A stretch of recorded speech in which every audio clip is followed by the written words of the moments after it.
Shri Swami Samarth. Friends, आषाढ़ मास कृष्ण पक्ष की एकादशी तिथि शुरुआत कब होने वाली है, इसका क्या नाम है और इसका क्या महात्म है, इसका टाइम और हमको कब करनी चाहिए। हमको दशमी युक्त एकादशी कभी भी नहीं करनी चाहिए और हमको कौन से नियम पालन करने चाहिए, सब जानकारी फ्रेंड्स आज आप सबको मैं देने वाली हूँ। आप सबका स्वागत है श्री स्वामी समर्थ यूट्यूब चैनल पे। फ्रेंड्स, एकादशी तिथि शुरू होने वाली है, 1 जुलाई को शुरू होगी, सुबह 10:30 बजे शुरू होने वाली है, तो समाप्त होने वाली है 2 जुलाई को 8:40 पर। तो शास्त्रों के अनुसार फ्रेंड्स ऐसे कहा गया है, उदया तिथि में ही जो एकादशी पड़ती हुई हमको करनी चाहिए। एकादशी हमेशा द्वादश युक्त की जाती है, तो इसका टाइम मैंने आपको बताया और इसका जो शुभ समय है वो आपको 2 जुलाई को ही करना है। और आपको इसमें जो व्रत करते हैं, इसमें इस व्रत को करने से क्या लाभ होता है, इसका नाम योगिनी एकादशी है। इस व्रत को करने से मनुष्य को कभी भी जीवन में कुष्ठ रोग नहीं होता है और इसे सुनने मात्र से हमारे जो पाप होते हैं समस्त नष्ट हो जाते हैं और हमको अंत में मुक्ति प्राप्त होती है। ग्रहण में जो हम दान पुण्य करते हैं उतना पुण्य प्राप्त होता है हमें एकादशी व्रत करने से। दशमी वेद एकादशी ना करें, कभी भी ना करें। अगर दशमी वेद एकादशी अगर आप करेंगे तो आपके एकादशी का पुण्य आपको नहीं मिलेगा और 2 जुलाई को ही करें। इस प्रकार से सब प्रकार से आनंद देने वाली एकादशी होती है। योगिनी एकादशी पर विशेष मुहूर्त क्या है वो सुन लीजिए। इस एकादशी को दुर्लभ योग बन रहे हैं। एक बन रहा है सर्वार्थ सिद्धि योग, जो 5 बजे शुरू होगा तो 3 तारीख तक रहेगा। 2 तारीख को शुरू होकर 3 तारीख तक रहने वाला है।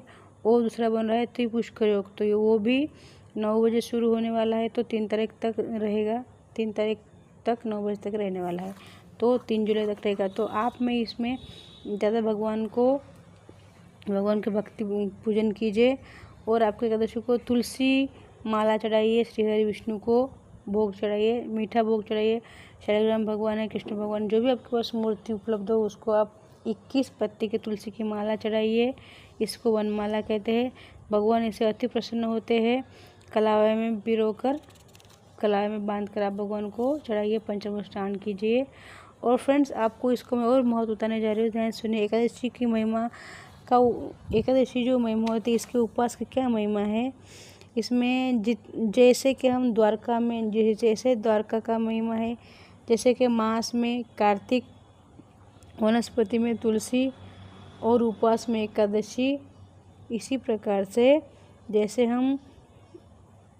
जैसे कि हम बोलते हैं एक महत्व क्या होता है उपवास का, तो इसी प्रकार से एकादशी, द्वारका, कार्तिक मास और तुलसी माता की विशेष महिमा मानी गई है।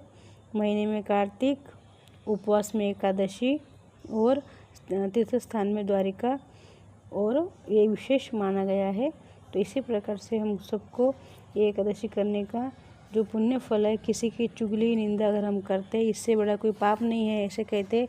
लेकिन वो भी पाप अगर हमने जानबूझ के नहीं किया, अनजाने में हमसे हो गए हैं, तो ये भी इससे नष्ट हो जाते हैं। उतना ही पुण्य, जितना पुण्य हम यज्ञ करके कमाते उतना ही पुण्य इस एकादशी व्रत करने से हमको मिलता है। संपूर्ण पाप हमारे नष्ट होते हैं और हमें भय नहीं रहता है। और श्री हरि विष्णु ने सत्यभामा जी से कहा था कि जो भक्त मुझे प्रेम करते हैं वो अवश्य ही एकादशी का व्रत करते हैं। इसलिए हम सबको, हरिजन वैष्णवजनों को एकादशी का व्रत करना चाहिए। स्वयं भगवान ने सत्यभामा जी को ये कहा था, इससे बड़ा कोई भी व्रत नहीं है। और तभी अगर आपने गलती से भी अगर आपने एकादशी व्रत किया नहीं है, गलती से अगर आपने ये महात्म्य अगर सुन लिया, तो आपको 100 गौ दान का पुण्य प्राप्त होता है। और फ्रेंड्स, और एक बात है, कलयुग में हम बहुत पाप करते हैं। कलयुग दोषों से भरा हुआ है। हमारी उम्र भी बहुत कम है कलयुग में, तो हमको जाने अनजाने में जो पाप है हम करते हैं, उसे नष्ट होने के लिए, मुक्त होने के लिए हमको एकादशी का व्रत अवश्य करना चाहिए। इससे मुक्ति मिलेगी। हमारी उम्र भी बहुत कम है, तो अगर हम 11 का व्रत करते हैं तो हमारे पर निंदा, पर चुगली जो हम पाप करते हैं, इससे भी हमको क्षमा मिल सकती है। तो फ्रेंड्स, दशमी, और आपको पता है तो एकादशी व्रत कैसे किया जाता है। दशमी को एक समय भोजन किया जाता है, लहसुन प्याज नहीं खाना है, और दशमी से ही सभी रूल प्रारंभ हो जाते हैं, जैसे कि पर निंदा पर चुगली ना करें। दशमी से ही एक समय भोजन करें और ब्रह्मचर्य का पालन करें। दशमी से द्वादशी तक हमको 3 दिन का ये उपवास माना गया है।